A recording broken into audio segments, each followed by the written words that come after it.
সাবেক প্রধানমন্ত্রী ও BNP chairperson Begum Khaleda Zia এবং বিএনপির ভারপ্রাপ্ত চেয়ারম্যান তারেক রহমানের রুহের মাগফেরাত কামনায় কবর জিয়ারত ও দোয়া মাহফিল অনুষ্ঠিত হয়েছে। জিয়া উদ্যান কবরস্থানে আয়োজিত এই কর্মসূচিতে বিএনপির কেন্দ্রীয় ও স্থানীয় পর্যায়ের নেতাকর্মীরা উপস্থিত হন। গভীর শ্রদ্ধা ও নীরবতার মধ্য দিয়ে তারা কবর জিয়ারত করেন এবং মহান আল্লাহর দরবারে বিশেষ দোয়া ও মোনাজাতে অংশ নেন।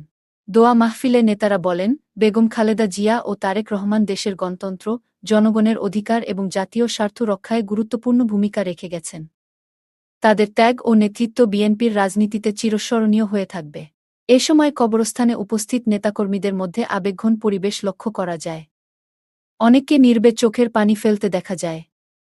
নেতারা আরও বলেন, খালেদা জিয়ার কবর জিয়ারত করার জন্য আমরা শ্রদ্ধাভরে স্মরণ করছি মহান স্বাধীনতার ঘোষক শহীদ প্রেসিডেন্ট জিয়াউর রহমান বীর উত্তমকে শ্রদ্ধা করছি।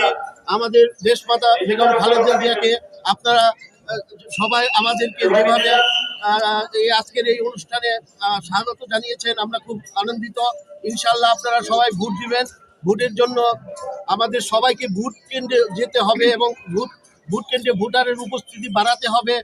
মনে রাখবেন, এবারকার ভোট হচ্ছে আমাদের স্বাধীনতাকে রক্ষা করার ভোট এবং বিএনপিকে এগিয়ে নিয়ে যাওয়ার ভোট এবং আমাদের নেতা জনাব তারেক রহমানের হাতকে শক্তিশালী করার জন্য আপনাদের ভোটের খুবই প্রয়োজন এবং আপনারা সবাই ভোট দিবেন। আমাদের পেনসিলভেনিয়ার প্রেসিডেন্ট উনি বলেছেন যে আমরা সকালেই সবাই ভোট কেন্দ্রে যাবো এবং ভোট দিব।